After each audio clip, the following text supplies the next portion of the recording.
ये ठीक है। हम अपने जावास्क्रिप्ट का कल हम अरिथमेटिक ऑपरेटर्स के बारे में आपको बताया और थोड़ा सा कोडिंग करना सिखाया। आज प्रॉपर तरीके से हम वैल्यूज़ को इनिशियलाइज करेंगे वेरिएबल में और डॉक्यूमेंट अपना डॉक्यूमेंट कह रही हूँ अपना HTML डॉक्यूमेंट क्रिएट करेंगे और देखेंगे कि कैसे ये प्रोग्रामिंग के स्टेटमेंट्स यूज़ होते हैं। आज अरिथमेटिक ऑपरेटर और कंडीशनल एक्सप्रेशंस दोनों को समझने की कोशिश करेंगे। सबसे पहले अरिथमेटिक ऑपरेटर्स के बारे में बात करते हैं। ये तो पता ही है कि अरिथमेटिक ऑपरेटर्स हमारे वो सिंबल्स होते हैं जिनको कि हम यूज़ करते हैं मैथमेटिकल टास्क परफॉर्म करने के लिए। और आपको उसके लिए अपना एक HTML डॉक्यूमेंट क्रिएट करना है। आप लैंग्वेज में जाएंगे, यहाँ से आप जावास्क्रिप्ट कर लीजिएगा सिलेक्ट और फिर आप अपना HTML कोड यहाँ पर टैग्स लिखना शुरू कर देंगे। यहाँ पर हमने बॉडी टैग दे दिया और बॉडी टैग के अंदर हम जब भी जावास्क्रिप्ट लिखना होता है तो उसके लिए हम यहाँ पे स्क्रिप्ट टैग का भी यूज़ करते हैं। इतना तो ये अब हमको मालूम है। अब हमें यहाँ पर कुछ वेरिएबल डिक्लेयर करने हैं।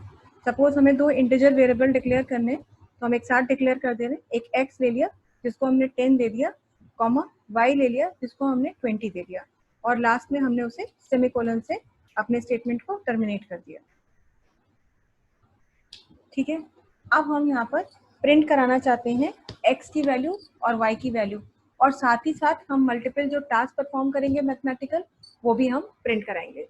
तो अभी हमें x और y की वैल्यू प्रिंट करानी है तो प्रिंट कराने के लिए कौन सा फंक्शन यूज करेंगे हम यूज करेंगे डॉक्यूमेंट डॉट राइट फंक्शन।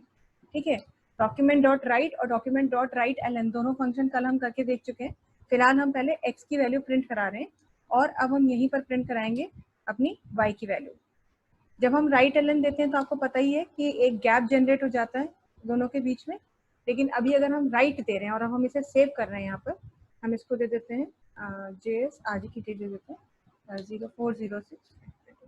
ये हमने यहाँ पे .html ये हमने ऐसे सेव कर लिया।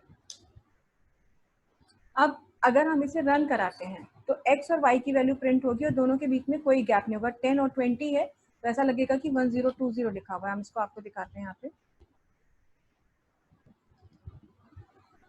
ये देखिए, है ना। लेकिन पहली चीज तो ये है कि हम गैप भी देना चाहते थे दोनों के बीच में और वो गैप भी हम एक लाइन का गैप रखना चाहते थे, माने नेक्स्ट लाइन में वैल्यू प्रिंट कराना चाहते थे एक्स की। अगर आप ऐसा कभी भी करना चाहते हैं तो यहाँ पर आपको ये तो पता है कि लाइन के लिए आपके पास ब्रेक के लिए 2 तरीके के ब्रेक्स है, एक लाइन है और एक आपका पैराग्राफ ब्रेक है। लेकिन वो आपको ये भी पता है कि ये यहाँ स्क्रिप्ट टैग के अंदर नहीं दिया जा सकता क्योंकि वो HTML की कोडिंग में आता है। तो अगर आप स्क्रिप्ट के अंदर डालते भी हैं तो वो टैग आपका जावास्क्रिप्ट का कोड जो है एक्सेप्ट ही नहीं करेगा। तो अगर हमें ऐसा चाहिए तो हम क्या करेंगे कि अपना एक वेरिएबल ही हम डिक्लेयर कर देंगे और वेरिएबल में इनिशियलाइज कर देंगे वो ब्रेक। अगर आपको लाइन ब्रेक चाहिए तो br टैग आप इनिशियलाइज कर दोगे। अगर आपको पैराग्राफ ब्रेक चाहिए यानी ज्यादा गैप चाहिए तो p टैग को आप इनिशियलाइज करेंगे। कैसे इनिशियलाइज करेंगे? अब हमने यहाँ पे लाइन ब्रेक के है जैसे हम देना चाहते हैं तो हमने LB ले लिया। कोई भी वेरिएबल ले सकते थे, आप पूरा लिख भी सकते थे लाइन ब्रेक, लेकिन एक ही वर्ड लिखना था, मतलब लाइन ब्रेक में गैप नहीं देना था। हमने शॉर्ट में लिख दिया लाइन ब्रेक को LB या L ले लेते या Z ले लेते, कुछ भी ले लेते। वेरिएबल का नाम हम अपनी चॉइस के हिसाब से रखते हैं। तो हमने LB इसलिए लिया कि हम लाइन का एक ब्रेक देना चाहते हैं और इसके अंदर हम इनिशियलाइज किसकी वैल्यू करना चाहते हैं, इसके अंदर हम इनिशियलाइज करना चाहते हैं BR टैग को। तो बाकायदा इस तरह से BR टैग यहाँ पर डबल कोट्स के अंदर लिख दिया जाएगा।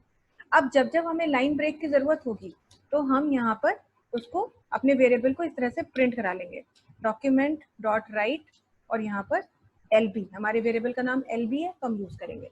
अब देखिए हम इसे सेव कर रहे हैं और अपने ब्राउजर विंडो में जाके रिफ्रेश कर रहे हैं तो देखिए 10 अलग लाइन में प्रिंट हुआ और 20 नेक्स्ट लाइन में प्रिंट हुआ। इसी तरीके से अगर आपको ज्यादा गैप चाहिए था तो BR की जगह में आप P टैग को इनिशियलाइज कर सकते थे।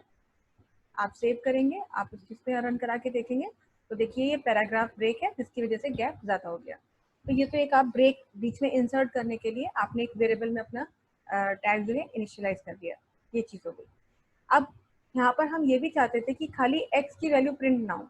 जैसे अगर हम आउटपुट देखें तो यहाँ पे तो लिखा है 10, जबकि हम एक्चुअली चाहते थे लिखना value of x is 10, value of y is 20। माने हम ये चाहते थे कि वेरिएबल की वैल्यू तो प्रिंट हुई, वेरिएबल की वैल्यू के साथ हमारा कोई मैसेज भी प्रिंट हो। तो अगर हम मैसेज प्रिंट करना चाहते हैं तो आपको याद होगा हमको जो भी मैसेज लिखना है उसे हम विद इन डबल कोट्स लिखेंगे। वेरिएबल के पहले लिखना है तो पहले लिखेंगे, बाद में लिखना है तो बाद में लिखेंगे। और दोनों चीज़ों को आपस में ज्वाइन करेंगे, यानी वेरिएबल को और मैसेज को। और ज्वाइन करने के लिए कौन सा सिंबल यूज करेंगे? प्लस सिंबल का यूज करेंगे। जैसे हम पहले लिखना चाहते हैं वैल्यू ऑफ एक्स और फिर एक्स की वैल्यू प्रिंट कराना चाहते हैं, तो डबल कोट्स में हम अपना यहाँ पे मैसेज दे देंगे value of x, x is. ऐसे ये तो हमारा मैसेज है, और ये एक्स यहाँ पर एक्स की वैल्यू प्रिंट कराना चाहते हैं, और दोनों को आपस में ज्वाइन करने के लिए प्लस ऑपरेटर का यूज करेंगे। इसी तरीके से यहाँ भी लिखेंगे वैल्यू ऑफ वाई इज, और यहाँ पर प्लस ऑपरेटर का यूज करेंगे। तो ये यहाँ पर इस तरह से ये हमारा आएगा। हम इसे सेव करेंगे और अब हम इसको फिर से रिफ्रेश करके देखेंगे।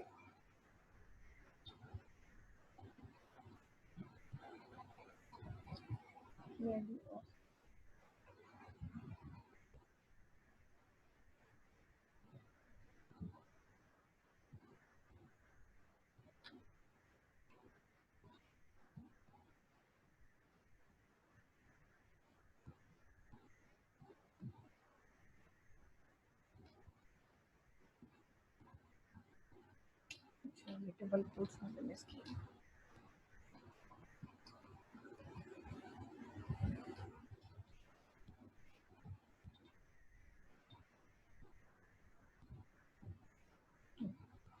ठीक है, तो वैल्यू ऑफ एक्स ये हमारा मैसेज था।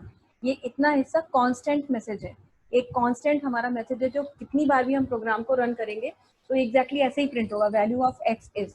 हाँ, ये अलग बात है कि एक्स की वैल्यू अगर आप अपडेट करते हैं, जैसे 10 की जगह आप कोई और दूसरी वैल्यू डालते हैं, तो वो अपडेटेड वैल्यू वहां पर प्रिंट होती रहेगी। तो इस तरह से जावा स्क्रिप्ट में वेरिएबल्स को इनिशियलाइज किया जाता है। वेरिएबल्स को इनिशियलाइज करके उनकी वैल्यू को प्रिंट कराया जा सकता है अलॉन्ग विद मैसेज। मैसेज पहले भी लिखना है, बाद में भी सपोज लिखना है, तो आप यहीं पर लिख सकते थे। जैसे कि अगर मान लीजिए आपको यहाँ पर एक आपने दे दिया वेरिएबल नेम, कोई नेम आपने डाला, यहाँ पर मान लीजिए आपने लिख दिया आदित्य, ठीक है, ये एक नेम डाला, और अब हम चाहते हैं कि हमें प्रिंट करना है hello Aditya how are you. बस वो वेरिएबल आदित्य फिक्स नहीं है, हो सकता है अगली बार ये प्रोग्राम रन करें तो कोई दूसरा नाम डालें। तो अगर ये चीज़ हमें प्रिंट करानी है तो हम कैसे प्रिंट कराएंगे? हम यहाँ पर लिख रहे हैं, यहाँ लास्ट में लिख देते हैं डॉक्यूमेंट डॉट राइट। पहले तो हम यहाँ पर अपना लाइन ब्रेक डाल दे रहे हैं, और के बाद में डॉक्यूमेंट डॉट राइट क्या लिखना है? पहले हमें लिखना है हेलो। उसके बाद हमें क्या देना है? हमें यूजर का नाम देना है, जो नाम हमें दिया गया है। तो प्लस करेंगे, फिर यहाँ पे लिखेंगे नेम, वेरिएबल का नाम जो नेम है, ये वाला वेरिएबल का नाम यहाँ लिखा। फिर हमें क्या चाहिए? इसी के आगे मैसेज चाहिए हाउ आर यू। तो ये इस तरह से आपने यहाँ पर लिख दिया, जो भी मैसेज लिखना है आपने ब्रैकेट। तो देखिए पहले भी मैसेज है और हमारे वेरिएबल के बाद में भी मैसेज है, बस ये कॉन्कैटिनेशन करना है इस कॉन्कैटिनेट ऑपरेटर के साथ। तो ज्वाइन करेंगे, सेव करेंगे यहाँ पर, और अब हम ब्राउजर को रन करेंगे तो देखिए hello Aditya how are you, इस तरह से मैसेज प्रिंट हो जाता है। तो इस तरह से जब भी आपको वेरिएबल और उनकी वैल्यूज साथ में चाहिए और मैसेज भी चाहिए तो आप ये काम ऐसे करते हैं। खैर चलिए, ये तो बात हो गई कि आप मैसेज प्रिंट करा रहे हैं और आप अपने वेरिएबल की वैल्यू भी प्रिंट करा रहे हैं। अब मान लीजिए हमें इनको जो है ऐड करना था, तो हमें एक और वेरिएबल चाहिए होगा जिसमें हम ऐड करेंगे। तो क्या किस तरह से करेंगे? इसको ही यहीं पर सम प्रिंट कराना है, तो हमने ले लिया variable z is equal to X plus Y. ये हमने z में सम कर दिया, और अब हमें इस सम को प्रिंट कराना है। तो डॉक्यूमेंट डॉट राइट हमें लिखना है यहाँ पे सम इज, और सम इज के बाद में वैल्यू किसकी प्रिंट करानी है? z की। तो ये हम यहाँ पे करेंगे, सेव करेंगे, यहाँ आएंगे और रन कराएंगे। तो सम इज 30। तो यूजुअली हम क्या करते हैं कि कोई वेरिएबल डिक्लेयर करते हैं और उसमें इंटीजर्स को स्टोर कर देते हैं। हालांकि अगले किसी मतलब कुछ एक या दो सेशन के बाद हम ये भी देखेंगे कि हम वैल्यू एक्सेप्ट कैसे करेंगे। मतलब यहाँ तो हमें बिफोर हैंड ही पता है कि x की वैल्यू 10 है और y की वैल्यू 20 है। जरूरी थोड़ी कि हमें पता हो। मान लीजिए x और y की वैल्यू हमें इनपुट लेना हो, यानी जब हमारा वेब पेज एग्जीक्यूट हो रहा हो उस समय पर हमें इनपुट लेना हो, तो हम इनपुट कैसे ले सकते हैं और उस इनपुट की हुई वैल्यू पे कैसे अपने टास्क परफॉर्म करेंगे, तो वो भी सीखेंगे। पर फिलहाल तो हमें इनपुट लेना नहीं है, हमें मालूम है ऑलरेडी वैल्यू। तो हम यहाँ पर डिफरेंट वेरिएबल्स को डिक्लेयर करके अपने मैथमेटिकल टास्क परफॉर्म करके आउटपुट को उसमें स्टोर करते हैं। जैसे सम को हमने z में स्टोर कर दिया। हालांकि वेरिएबल डिक्लेयर करना देखिए यूजर की अपनी मर्जी होती है कि भाई जितनी जरूरत है उतने डिक्लेयर करें। अगर आप यहाँ पर जरूरत नहीं थी तो भी मान लीजिए ए से लेकर के जेड तक आप अल्फाबेट स्टोर कर सकते थे, वेरिएबल ए comma B comma C comma D. होता क्या है कि जब हम वेरिएबल डिक्लेयर करते हैं तो मेमोरी में उतनी स्पेस ऑक्यूपाई हो जाती है। तो अगर आप यूज करें तब तो ठीक है कि वो वेरिएबल यूज हो रहे हैं, जैसे एक्स वाई जेड का यूज हो रहा है। लेकिन अगर आप उन्हें यूज नहीं कर रहे, जैसे एक्स वाई जेड के साथ आपने 4-5 वेरिएबल और डिक्लेयर कर दिए होते, ये सोच के कि शायद आगे जरूरत पड़ेगी तो हम उन्हें यूज करेंगे, पर आपको रिक्वायरमेंट हुई नहीं उनकी तो आपने उन्हें यूज भी नहीं किया। लेकिन यूज ना करने के बाद भी जो वेरिएबल आपने डिक्लेयर किए थे वो मेमोरी को ब्लॉक कर देते हैं, वो उतनी मेमोरी तो उन्होंने अपनी ऑक्यूपाई कर ही रखी है।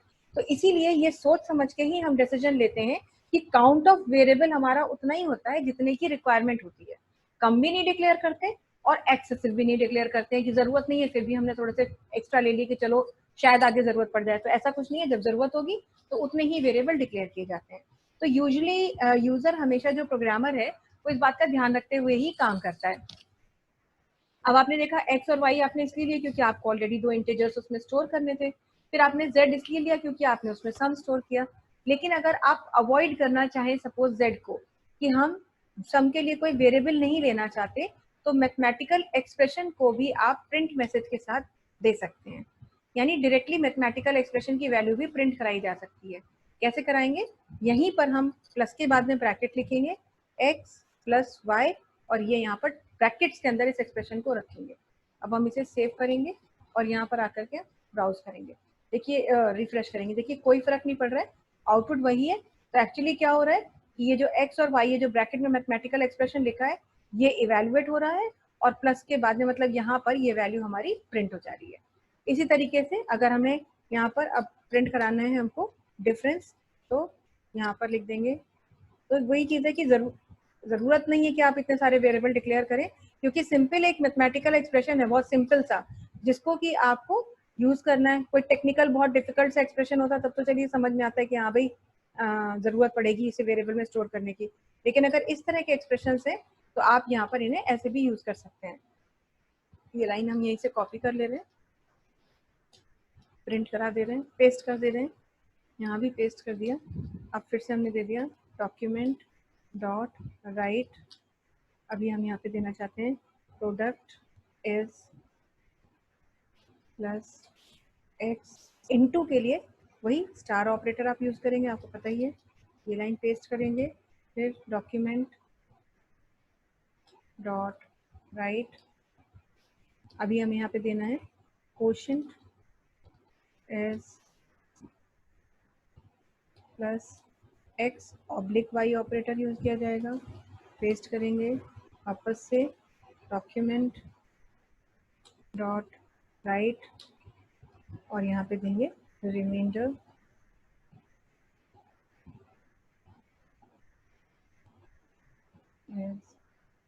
Plus X mod Y, bracket close करेंगे, ये सेव करेंगे। ठीक है, फिर यहाँ पर इसे पेस्ट करेंगे और लास्ट स्टेटमेंट देंगे डॉक्यूमेंट डॉट राइट, और यहाँ पर देंगे मान लीजिए पावर रेज्ड इज प्लस। अब x की पावर अगर y देनी है तो क्या लिखेंगे? डबल स्टार का यूज करेंगे, x पावर y, इस तरह से, और इसे सेव करेंगे। यहाँ पर सेव किया। अब ये 10 टू पावर 20 हो जाएगा तो बहुत बड़ी वैल्यू हो जाएगी, तो यहाँ पर 10 लिखा है, यहाँ पर 2 कर देते हैं। अब इसे हम सेव कर रहे हैं और अब हम अपने ब्राउजर विंडो में जाकर के देखेंगे। तो देखिए value of x is 10, value of y is 2, some is 12, difference is 8, product is 20, quotient is 5, 2 5s are 10, remainder is 0, 2 5s are 10, नीचे 0 बचा, and power raised is 10 is to the power 2, कितना हो गया आपका? 100 हो गया। तो इस तरह से फॉर्मेट्स आप डिसाइड कर सकते हैं, जैसे भी आप लिखना चाहें ऐसे आप लिख सकते हैं। अभी अगर हम यहाँ पर इसको लिख देते WLN, राइट एलन मतलब, और ये लाइन हम यहाँ से हटा देते सेव, तो ये एक्सप्रेशन हमारा इस तरह से दिखाई देगा, value of x is 10, value of y is 20। Format आपकी मर्जी, आप क्या देना चाहते हैं, ऐसा नहीं कि आप नहीं दे सकते कुछ भी। तो यहाँ पर मान लीजिए हमने ऐसे लिख दिया, मतलब आप कई बार देखेंगे कहीं कोई प्रोग्राम अगर देखेंगे तो डॉक्यूमेंट डॉट राइट ln, और हम यहाँ पर क्या प्रिंट कराना चाहते हैं, तो मान लीजिए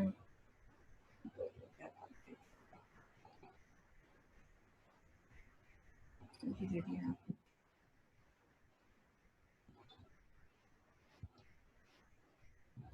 लिख दिया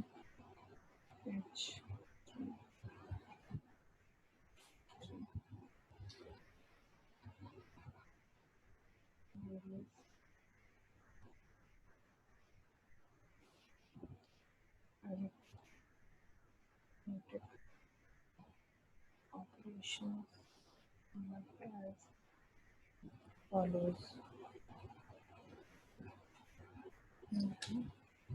Document dot write, यहाँ पर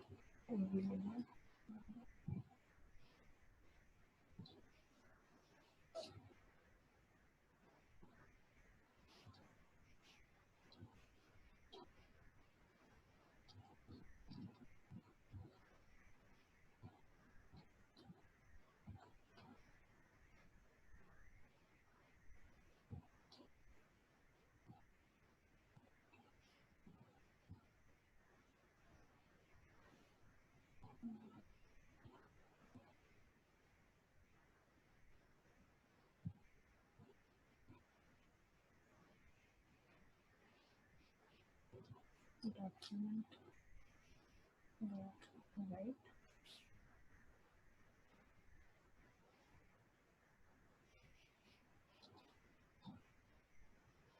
प्रिंटिंग करानी है तो वो तो उसी से होगी आपकी, डॉक्यूमेंट डॉट राइट फंक्शन से। इसके बाद में ये न्यू लाइन आई, फिर वैल्यू ऑफ एक्स, इसके बाद प्रिंट होगा।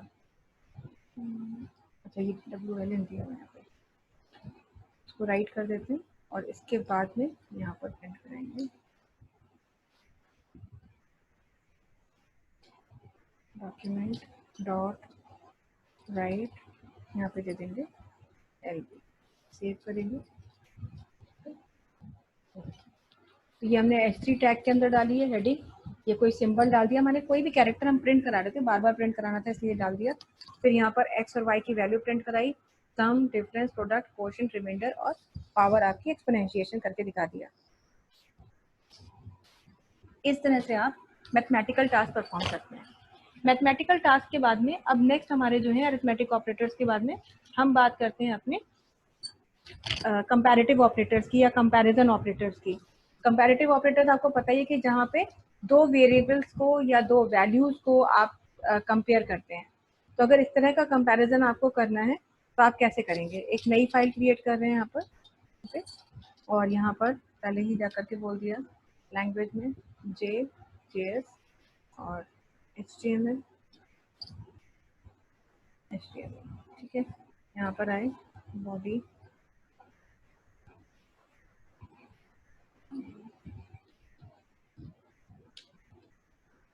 स्क्रिप्ट,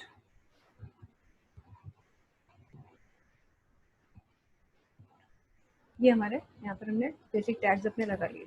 अब यहाँ पर हमें एक वेरिएबल डिक्लेयर करना है। सपोज एक वेरिएबल ले लिया हमने, A ले लिया जिसको हमने वैल्यू दे दी 10 या 20, कॉमा दूसरा वेरिएबल ले लिया हमने B, उसको वैल्यू दे दी मान लीजिए हमने 30, ठीक है। अब अगर आपको दो वेरिएबल्स को कंपेयर करना है और ये बताना है कि क्या दोनों इक्वल हैं या नहीं, खैर अभी तो हमें दिख रहा है, मॉनिटरी भी दिख रहा है, लेकिन अब जब वो दो वैल्यू मांगेंगे तब तो हमें नहीं पता होगा कि वो दो कौन सी वैल्यू दी गई है। तो अगर दो वैल्यूज को आपस में कंपेयर करके बताना है कि whether both the values are equal और नॉट, तो इक्वल के लिए हम कौन सा ऑपरेटर यूज करते हैं, डबल इक्वल ऑपरेटर यूज करते हैं। आपको बताया था हमने लास्ट क्लास में जब हम बता रहे थे ऑपरेटर्स के बारे में। तो सिंगल इक्वल नहीं यूज करते हैं क्योंकि सिंगल इक्वल तो हमारा असाइनमेंट ऑपरेटर कहलाता है, दोनों बराबर हैं या नहीं इसके लिए double equal to operator use करते हैं। लेकिन यहाँ पर अब हमें करना क्या, एक्चुअली यहीं पे नीचे हम आपको बता रहे हैं, एक्चुअली यहाँ पर आपको क्या करना है कि यहाँ पर आपको कंडीशन अप्लाई करनी है, और कंडीशन अप्लाई करने के लिए एक कीवर्ड, एक नया वर्ड हम यूज करेंगे, वो वर्ड होता है हमारा इफ। इफ एक कीवर्ड है जिसको कि हम तब यूज करते हैं जब आप कंडीशंस अप्लाई करते हैं, और कंडीशंस हम कब अप्लाई करते हैं, whether we are going to, whenever we are going to make any decision, क्योंकि डिसीजन मेकिंग की बात अगर हम करें तो decision making is a part of our daily life. सुबह आँख खुलते ही हम डिसाइड करना शुरू कर देते हैं, जैसे कि सबसे पहले उठते हैं, शायद हो सकता है आप में से बहुत सारे लोग अपने मोबाइल देखते होंगे कि क्लास है आज, अगर क्लास है तो उस टाइम तक रेडी हो जाना है क्लास के लिए, या जैसे कि कोई भी आज हमारा वर्किंग डे है तो आज हमें ऑफिस जाना है, आज वर्किंग डे नहीं है तो ठीक है आराम से उठेंगे, या आज हमें ये काम करना है तो मुझे किस समय तक ये काम कर लेना है। माने डिसीजन तो हम हर समय लेते रहते हैं, या छोटी छोटी चीजों में डिसीजन लेते हैं, खाना चॉइस का बना है तो खाएंगे, नहीं तो बाहर से ऑर्डर कर देंगे, ऑल्दो आजकल तो वो भी पॉसिबल नहीं है, पर फिर भी। तो इस तरीके की चीजें, डिसीजन हमारी लाइफ के regular day to day routine के पार्ट होते हैं। तो आपको भी अगर प्रोग्रामिंग के में भी जब डिसीजन लेना होता है तो डिसीजन लेने के लिए आप एक तो यूज करते हैं इफ स्टेटमेंट, और दूसरा यूज करते हैं आप स्विच स्टेटमेंट। ये दो स्टेटमेंट्स होते हैं जो डिसीजन मेकिंग में हमारी हेल्प करते हैं। अब पहली चीज तो ये है कि हम इन्हें यूज कब कब करते हैं, यानी इफ को कब यूज करते हैं और स्विच को कब यूज करते हैं। इफ को हम कई सारी सिचुएशंस में यूज करते हैं, जैसे सिंगल कंडीशन है तो भी यूज करेंगे, मल्टीपल कंडीशंस है तो भी यूज करेंगे, मल्टीपल कंडीशंस है तो भी यूज करेंगे, और कंडीशन विद इन कंडीशन है, यानी किसी कंडीशन के अंदर कोई कंडीशन है तो भी हम इफ का ही यूज करते हैं। अब इसमें सिंगल कंडीशन के अंदर भी दो इसके सिचुएशंस होते हैं। सिंगल कंडीशन में एक बार तो सिंगल कंडीशन तब यूज करते हैं जब हम केवल ट्रू इवेल्युएशन कर रहे हैं, यानी कंडीशन देख रहे हैं कि ट्रू है बस तो काम होगा। लेकिन सिंगल कंडीशन में हम तब भी यूज करते हैं जब हम ट्रू के साथ साथ फॉल्स को भी इवेल्युएट करते हैं। तो ये भी सिचुएशन होती है जब आप सिंगल कंडीशन पे काम करते हैं। तो ये सिंगल कंडीशन में तब भी यूज करते हैं, केवल ट्रू को भी इवेल्युएट किया जाता है और ट्रू या फॉल्स दो में से किसी एक को इवेल्युएट किया जाता है। मल्टीपल कंडीशंस की जब हम बात करते हैं तो यहाँ पर आपका मतलब मल्टीपल इफ जो है वो किस तरह से यूज होता है, तब उसको हम कहते हैं इफ एल्स इफ लैडर। ये आपका कहलाता है इफ एल्स इफ लैडर, ठीक है। तो बहुत सी कंडीशन इवेल्युएट होती है तब हम इसे लैडर की तरह यूज करते हैं। और कंडीशन विद इन कंडीशन जब हम यूज करते हैं तो हम क्या बोलते हैं, तब हम बोलते हैं नेस्टेड इफ्स। नेस्टेड इफ्स का यूज होता है। ये सिर्फ तब यूज होते हैं जब मतलब इफ का यूज इतनी सारी चीजों पे होता है, तो आपका खुद का डिसीजन होता है, देखते हैं कि एक कंडीशन है हाँ तो इफ यूज कर सकते हैं, एक से ज्यादा कंडीशन है इफ यूज कर सकते हैं, कंडीशन में भी कंडीशन है तो भी इफ यूज कर सकते हैं। तो आखिर फिर स्विच कब यूज करेंगे, तो स्विच का यूजुअली किसी भी प्रोग्रामिंग लैंग्वेज में अगर हम बात करें तो एक ही यूज होता है जब आप काम कर रहे होते हैं, किस तरह का, जब आप फॉलो कर रहे होते हैं मेन्यू ड्रिवन प्रोग्रामिंग का कॉन्सेप्ट। मेन्यू ड्रिवन प्रोग्रामिंग का मतलब है कि आप एक ऐसी प्रोग्रामिंग लिखने जा रहे हैं जो एक मेन्यू से ड्राइव हो रही है। Menu that is a list of options, list of choices. जब आप कोई ऐसा प्रोग्राम बनाने जा रहे हैं जिसमें यूजर को आप कोई चॉइस की लिस्ट देने जा रहे हैं, 1 2 3 4 5 6 या जितनी भी चॉइसेस आपने दी हुई है, मगर उन चॉइसेस में से यूजर एक बार में एक ही चॉइस ऑप्ट करता है और जो चॉइस यूजर ऑप्ट करता है उसके अकॉर्डिंग आप काम करते हैं। जैसे बहुत सिंपल सी बात कर रहे हैं, आपस में अगर हम दो लोग आपस में बैठे हैं बोल रहे कि भाई 2 नंबर बताओ, तो 2 नंबर उसने बता दी कि ठीक है एक ये ले लो, एक 10 ले लो, एक 20 ले लो। तो हमने कहा अब आप बताइए, जो आप कहेंगे वही हम आपके लिए करेंगे, बताइए इनको ऐड करना चाहते हैं कि सब्ट्रैक्ट करना चाहते हैं। तो अगर वो कहेगा ऐड करना है तो आप बोलोगे कि सम तो 30 है, अगर वो कहेंगे कि सब्ट्रैक्ट करना है तो आप बताएंगे सम जो है -10 है, जो भी वैल्यूज होंगी उसके हिसाब से। लेकिन मान लीजिए आपने तो चॉइस दी थी कि बताइए ऐड करना है कि सब्ट्रैक्ट, उन्होंने बोला था आप प्रोडक्ट निकालना है, तो आप क्या बोलोगे, आप बोलोगे कि नहीं नहीं ये थोड़ी ना करना है, आपको दो में से कोई एक काम ही बताना है, या तो आप ऐड कराइए या सब्ट्रैक्ट कराइए। जैसे एटीएम मशीन में वो पूछता है कि आपको विड्रॉ करना है या डिपॉजिट करना है, अब आप बोल दो साहब मैं तो एटीएम मशीन घर ले जाना चाहता हूँ, तो ऐसा थोड़ी हो सकता है। या बहुत बार आप कोई ऐसी ऐप होती है या कहीं आप कोई कॉल करते हैं, कोई खास तौर से ये जो आपके सर्विस सेंटर्स होते हैं वहां पे जब कभी कॉल करते हैं तो बोलते हैं ना ये करने के लिए 1 दबाएं, रिचार्ज करने के लिए 2 दबाएं, बैलेंस देखने के लिए 3 दबाएं, इस तरीके की चॉइसेस होती है। तो देखिए जो बटन वो दे रहे हैं वही बटन आप प्रेस कर सकते हैं कि अगर आपको मतलब आपको मान लीजिए बैलेंस जानना है तो 3 ही प्रेस करना है, रिचार्ज करना है तो 2 ही प्रेस करना है। लेकिन उन्होंने कहा कि आपको 3 चॉइसेस दी थी कि press 1 for this, press 2 for this and press 3 for this, लेकिन आपको मस्ती सूझ रही है आपने 8 प्रेस कर दिया, तो वो क्या कहेंगे, वो कोई ना कोई एक मैसेज बताएंगे कि आपने गलत बटन प्रेस किया है। है ना, इस तरीके की चीजें होती हैं। गैस सिलेंडर हम लोग रिफिल कराने के लिए जब ऑनलाइन अपने मोबाइल से बताते हैं कि आप हमें गैस सिलेंडर की बुकिंग करानी है, तो बोलते हैं कि सिलेंडर की बुकिंग के लिए 1 प्रेस करें। अब आपने 1 की जगह 2 प्रेस किया और 2 में मान लीजिए उन्होंने कहा कि आप अपनी जो है सब्सिडी छोड़ना चाहते हैं, तो आपका बैठे बैठाए सब्सिडी चली जाएगी। तो इस तरीके के ऑप्शंस जब आप अपने प्रोग्राम में यूजर को देना चाहते हैं, जहां पर कोई चॉइस देना चाहते हैं, कभी कभी घर में भी होता है, मम्मी लोग पूछती है बताओ क्या खाओगे, तो आप पूछो भाई क्या क्या बना सकते हैं आप, तो बोलेंगे चलो अच्छा आप बताओ कि आज आप छोले भटूरे खाना चाहते हैं, कि आज आप राजमा चावल खाना चाहते हैं, कि आप सपोज कुछ सांभर डोसा खाना चाहते हैं। अब उन्होंने 3 चॉइस दी कि छोले भटूरे बन सकते हैं, या तो राजमा चावल बन सकते हैं, या तो फिर सांभर डोसा बन सकता है। आपने कहा साहब पिज्जा खाना है, तो थप्पड़ ही पड़ेगा, मम्मी का बोलेंगे कुछ नहीं बना रहे जाओ, है ना। क्यों? क्योंकि उन्होंने जो 3 चॉइसेस दी थी, शायद वो उसके लिए मेंटली प्रिपेयर्ड थी या उनके पास उतना स्टफ अवेलेबल था। अब आपने एक अलग ही चॉइस रख दी जो कि उन 3 चॉइसेस में से कहीं भी नहीं थी, तो ऑब्वियसली उस चॉइस के प्रति यही रिएक्शन मिलेगा कि नहीं ये चॉइस हम आपको नहीं दे रहे हैं। तो इस तरीके की प्रोग्रामिंग जो होती है उसको हम मेन्यू ड्रिवन प्रोग्रामिंग कहते हैं। जब हम कोई ऐसा प्रोग्राम बनाते हैं जिसमें यूजर को हम कुछ चॉइसेस देते हैं, उन चॉइसेस में से एक बार में यूजर एक ही चॉइस ऑप्ट करता है, जो चॉइस वो ऑप्ट करता है उसके अकॉर्डिंग हम एक्ट करते हैं। लेकिन अगर यूजर कोई ऐसी चॉइस ऑप्ट कर लेता है जिसका ऑप्शन हमने यूजर को दिया ही नहीं है, तो भी हम रिएक्ट करते हैं। ऐसी प्रोग्रामिंग को हम मेन्यू ड्रिवन प्रोग्रामिंग का नाम देते हैं।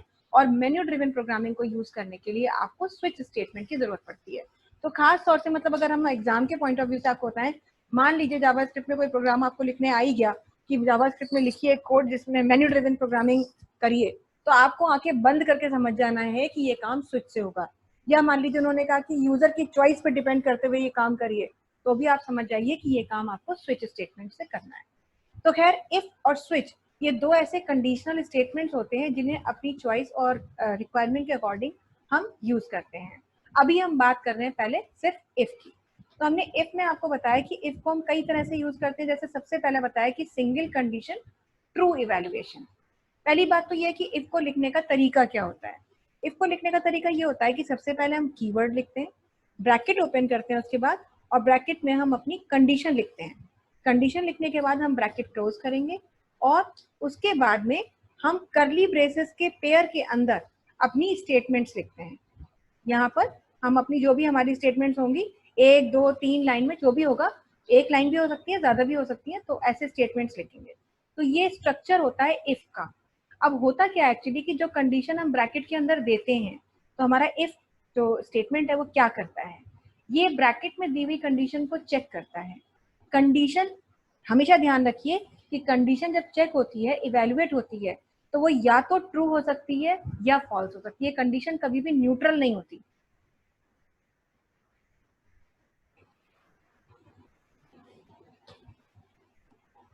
ट्रू या फॉल्स में से एक होगी। तो यहाँ पर हम अगर कंडीशन ट्रू है, जैसा कि हम पहली बार की बात कर रहे हैं, तो अगर ट्रू है तो कंडीशन के ट्रू होने पर सीधे आप यहाँ आ जाएंगे और यहाँ पे लिखी हुई स्टेटमेंट्स आपकी एग्जीक्यूट होना शुरू हो जाएंगी। यानी ये जो पूरी की पूरी हमारी बॉडी है, ये हमारी ट्रू ब्लॉक कहलाता है, ट्रू ब्लॉक ऑफ इफ।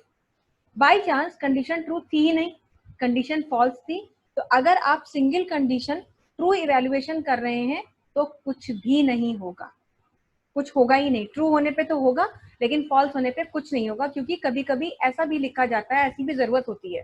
हालांकि आप लोग शायद दिमाग में ये बात सोच रहे होंगे कि ऐसा कब होता है कि केवल ट्रू इवेल्युएट करें, लेकिन होता है ये आगे प्रोग्रामिंग में आप समझेंगे, या जब मॉड्यूल 3 में तो पाइथन में आपको बहुत बार इस चीज की जरूरत पड़ेगी। तो ऐसा भी कभी कभी हमें रिक्वायर्ड होता है, तो तब हम इसको यूज करते हैं, सिंगल कंडीशन ट्रू इवेल्युएशन।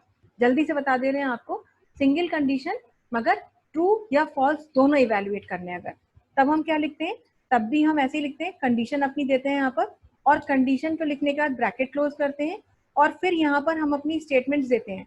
ये स्टेटमेंट्स कब एग्जीक्यूट होंगी, जब आपकी कंडीशन ट्रू होगी।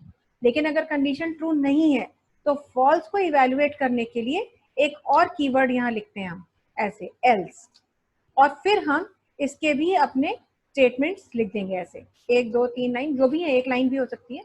तो अब ये जो पूरा का पूरा स्ट्रक्चर है, ये भी कंडीशन एक ही चेक होगी, लेकिन कंडीशन अगर ट्रू होगी तो हमारे प्रोसेसर यहाँ आएगा और यहाँ पे लिखे हुए कोड्स को एग्जीक्यूट करेगा। लेकिन कंडीशन अगर ट्रू नहीं होगी तो प्रोसेसर इस पूरे के पूरे कोड को स्किप कर जाएगा और स्किप करके कहाँ आएगा, एल्स ब्लॉक में आएगा और एल्स ब्लॉक में लिखे हुए स्टेटमेंट एग्जीक्यूट होंगे। मानी सिंगल कंडीशन ट्रू इवैल्यूएशन में केवल एक ही इफ की बॉडी होती है, दैट इज ट्रू ब्लॉक। लेकिन जब सिंगल कंडीशन ट्रू और फॉल्स इवैल्यूएशन होता है तो उसकी दो बॉडीज होती हैं, एक होता है ट्रू ब्लॉक और एक होता है फॉल्स ब्लॉक। कंडीशन के अकॉर्डिंग या तो ट्रू ब्लॉक एग्जीक्यूट होगा या फॉल्स होगा। ऐसा कभी हो ही नहीं सकता कि ट्रू और फॉल्स दोनों के दोनों ब्लॉक्स आपके एग्जीक्यूट हो जाए। इतनी ही बात करते हैं अभी, और आपको इतना ही जल्दी से हम यहाँ पे बना के दिखाते हैं। ये सब चीजें हम फिलहाल यहाँ से रिमूव कर देना, इसकी हमें जरूरत नहीं है। तो हमने यहाँ पे दो वैल्यू ली। अभी हमसे अगर ये कह दिया जाए कि you have to check whether both the values are equal और नॉट की बात ही नहीं है, या इक्वल ही हम देखते हैं whether value of A is greater than B. अगर ये देखना है तो हम क्या कहेंगे कि if A is greater than B, greater than के लिए देखिए आपको ऑपरेटर यूज करना है, ग्रेटर देन सिंबल हमने यूज किया। और अगर ऐसा है तो देखिए करली ब्रेसेस में हम आए, यहाँ पर ध्यान रखिएगा इसे सेमीकोलन नहीं लगाएंगे। तो क्या प्रिंट करो, तो प्रिंट करने के लिए वही डॉक्यूमेंट डॉट राइट, क्या प्रिंट कीजिए, हमने यहाँ प्रिंट कर दिया ए की वैल्यू ही प्रिंट कराना चाहते हैं, इसलिए A message is greater than plus B, और बाद में हम करली ब्रेस को क्लोज कर देंगे। हम इसे सेव करेंगे, हम यहाँ पे नाम दे दिया हमने JS10 डॉट HTML, सेव करा। ठीक है, अब हम अपने फाइल ब्राउजर विंडो में आते हैं, फाइल एक्सप्लोरर में, और यहाँ से ये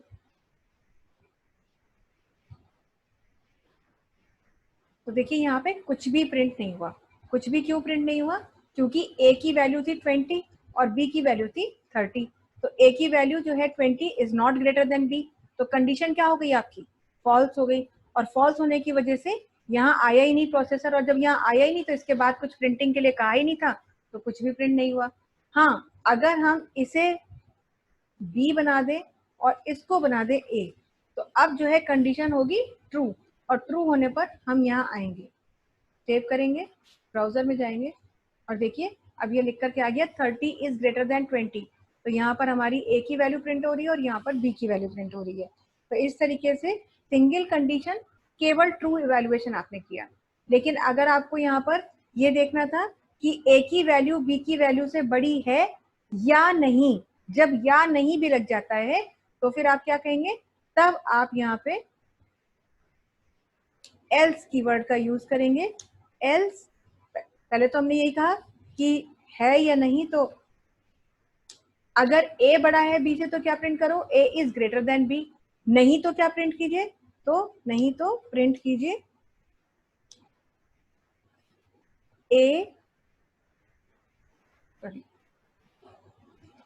is not greater than B, और इसे क्लोज करिए।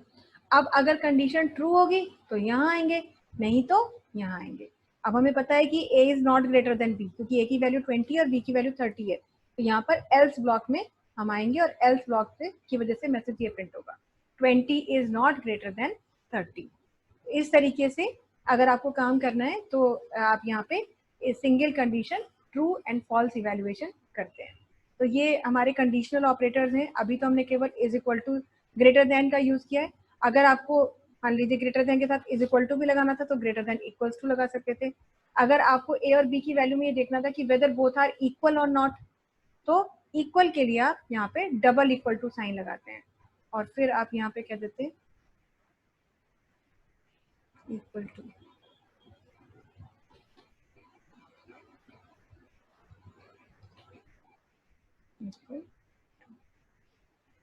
सेव करेंगे। इक्वल टू में ध्यान रखिएगा, मैं अभी बताती हूँ आपको, ये चीज आपको बहुत ध्यान रखनी होगी। 20 इज नॉट इक्वल टू 30, है ना। अगर आप डबल की जगह में गलती से सिंगल इक्वल्स टू का साइन लगा गए तो कोई एरर नहीं आएगी। एरर इन द सेंस कि प्रोग्राम एग्जीक्यूट होगा, कुछ गलत नहीं है। लेकिन ध्यान रखिएगा कि अगर गलती से भी आपने ये लिख दी सिचुएशन, तो इस कंडीशन का आउटपुट कभी भी फॉल्स नहीं होगा, हमेशा इसका आउटपुट ट्रू होगा। क्यों? क्योंकि अब ये इज इक्वल टू का मतलब है असाइनमेंट ऑपरेटर।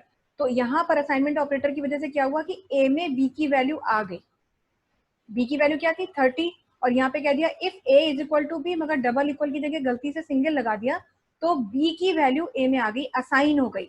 ये कभी भी जो है आपका फॉल्स नहीं होगा। देखिए मैं इसको लिख के दिखा रही हूँ यहाँ पे आपको। अब ये देखिए 30 इज इक्वल टू 30 आपका आ गया। ठीक है, ये ध्यान रखना है आपको, ये चीज जो है, क्योंकि अब ए की वैल्यू भी 30 ही हो गई है। तो अगर एग्जाम में मान लीजिए आपको क्वेश्चन मिल जाए कि इसका आउटपुट क्या होगा, इतना ही कोड लिखा हो, केवल इतना सा लिख करके मिल जाए कि आउटपुट बताइए, तो आपको बताना है कि इसका आउटपुट ये होगा, क्योंकि इस कंडीशन का आउटपुट फॉल्स कभी भी नहीं होगा। 330 की जगह आप 300 भी कर दोगे ना तो वही रहेगा, कभी भी ये फॉल्स नहीं होता। ये देखिए, तो ये छोटी छोटी चीजें हैं, आपको ध्यान रखनी होंगी। आज के लिए इतना ही करते हैं, और फिर आगे हम और फर्दर, अभी अगली क्लास में भी हम इसी टॉपिक को कंटिन्यू करेंगे। अभी कंडीशन और स्विच ही चलेंगे हमारे, और यही चीजें हम देखेंगे कि आगे और ऑपरेटर से कैसे हम ये सारे काम करते हैं। अब आप जो है यहाँ पर एक दो क्वेश्चन है हम यहीं पे लिख के दे दे रहे हैं आपको, वो आपको ट्राई करके देखने हैं। Write a program to check whether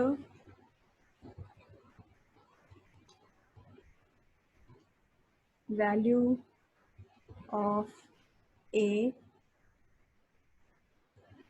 is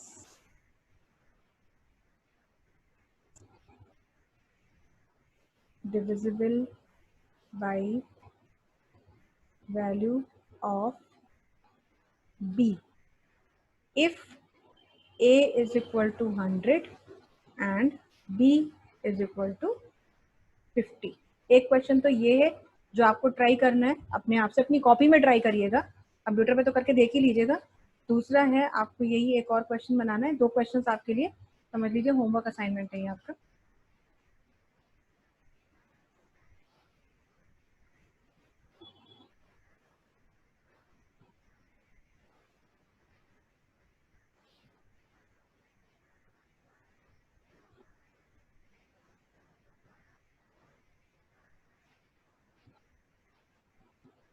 question ये आपका, write a program to check whether value of A is divisible by 5 और नॉट इफ ए इज 121। ये दो क्वेश्चंस हैं जो आपको ट्राई करने हैं, और इनके जो है स्क्रीनशॉट या कॉपी से, मतलब जो है आप कोड जो लिखेंगे उसकी फोटो हमें भेज दीजिएगा, हम देख लेंगे। ये छोटे छोटे कोड्स लिखने हैं, आपको ज़्यादा कुछ मेहनत नहीं करनी है। इस तरीके का आप ट्राई करके देखिएगा। आज के लिए इतना ही रखते हैं, इसी टॉपिक को फिर अगली क्लास में कंटिन्यू करेंगे। That's all for the day. Please try ज़रूर करिएगा और ये भेजिएगा ज़रूर मुझे आप फोटोज उनके। That's all.